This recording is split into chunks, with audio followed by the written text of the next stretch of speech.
Damn it. Ah. Ah. Come on.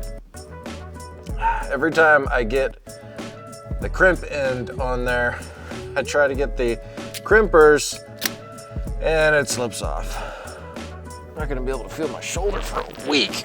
Welcome back to the shop. I'm Jason. This is Project Black Pearl behind me with my list of a few things that I'd like to get done on it. It's starting to get hot here in Phoenix, and one of the things on this list is the fact that there is no blower control in the car, or most of the time, there's no blower control. Now, E39s had a common issue with the FSU, the blower resistor, failing. Early on, there was an all metal resistor with no digital components to it, like relays inside of it, that you could take apart and fix. I never did that because I worked at a dealer. We just replaced them. Then they switched it over to a digitized resistor, which I have somewhere laying around in the shop here, and solved a lot of the problems. However, one of the things that would happen with the FSU is they would stick on, either with the car off or with the car on, or any number of different situations, overheat, and you'd run into a wire harness problem, i.e. it melted the harness. I think that's what I'm dealing with here. See, the owner told me that if you fiddle with the wiring, the blower will turn on sometimes being the key. If you're wiggling the wiring and it turns on, there's a bigger problem. Before I tear into this, I'm making the guess that we have a melted harness, and I'm gonna have to replace the connector and the pins. So I already went ahead and I ordered a connector and pins from FCP Euro for, I don't know, this was like $8, $10 or whatever. I happen to have a couple of pin removal tools from back in the day when I worked at BMW and I had to do a lot of wiring. So hopefully one of these two is gonna fit. It's a round pin. We need to get it out, so you gotta pull the seats out to do this. Just kidding. I am working on fixing my passenger seat. The backrest doesn't move right, and it's got a bunch of other issues that I found while in there. Take a look at that video down below. For me, this is gonna make my large, not so small self fit in there a little bit easier to dig around under the dash and deal with wiring. It's never fun to be kinked over backwards with your shoulders cramped trying to do the wiring, even if you can get it done. Let's get under the dash.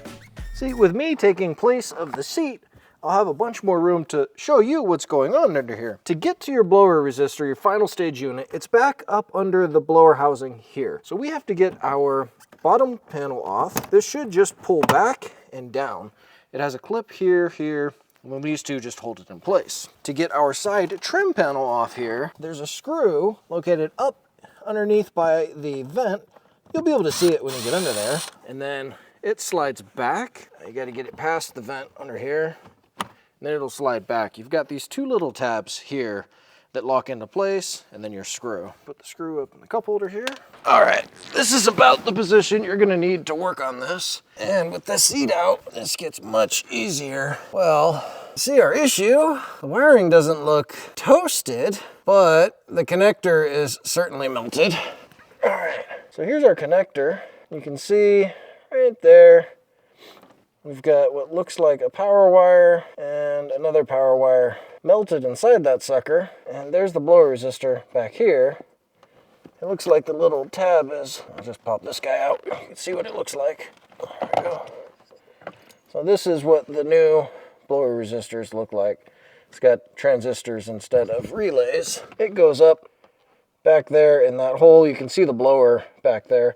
The blower is actually what keeps it cool. You can see, well, maybe you can't see, but damn. Even with the seat out, this is one heck of a job to try to do. You can only imagine what a pain in the butt this would be if you were, didn't have the seat out. That's what I'm trying to say. Since it's kind of difficult to show you what's going on in the car, let me show you right here. On the connector, this is the front side of the connector. This is the back side that the pins go in. See here, I've got a spare connector with a pin, and I didn't push it in too far, but I'll go ahead and snap it in. Listen real quick. Okay, it's snapped in, and you can see here that it's all the way in there. This is the tool that you need. It goes over top of the connector, and then pops it out the other side. What that does is it closes down these teeth on the outside of the connector that are actually what's holding it in place. On the connector itself, you have this locking tab here, and there's a wing on both sides that have to be depressed and then pushed in. To get it out, I'm gonna have to pry this guy apart with a melted connector, and I'm not sure how well that's gonna go. So I'm gonna go down there with a couple extra tools and see what I can figure out. All right, wow.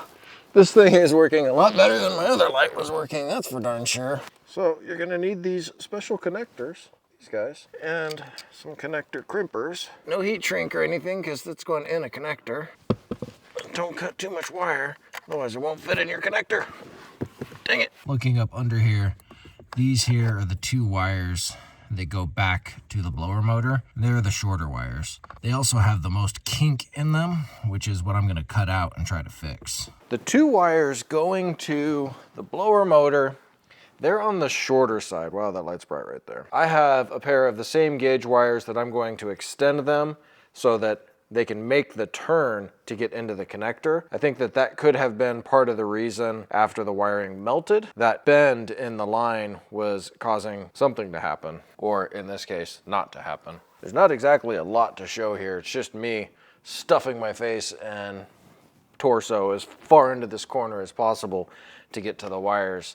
Crimping them up inside there is gonna be a bit more of a disaster. My wife came out and said, "It looks cozy, you could take a nap." Not so much. So here's what we're dealing with under here. I've got my 2 extensions here. These are heat shrink crimps. So I'll get my heater under here and shrink those down and then get them plugged back into our new connector that we have going here. Got my heat shrink all shrunk down. Now let's get her plugged in. Moment of truth. I'm gonna go ahead and turn the key on with the seat out and not worry about the airbag light, because I'll clear that when I'm done fiddling around. Oh, heard the blower kick on. Yes, yes, yes. Woo, I'm so happy for that. Having a little bit of air come out of here is sure gonna be nice this week when it hits 95. It's a good day. Man, when a project goes well, I can't, the feelings. I have been struggling a lot lately with cars, life, and everything else, man. For one thing to finally just work. Thank you. Okay, I didn't forget about my list. So if you stuck around to this part, the money part, thank you. Really appreciate it. I'm kind of surprised that it was as easy as it was, but man, marking off the blower, that feels good. It's 79 degrees at almost 6 o'clock here in the shop, which means it's warming up outside, and I really wanted the air conditioning to work. My total cost in parts was $5.94 for the pins and $2.79 for the connector, for a total of $8.73.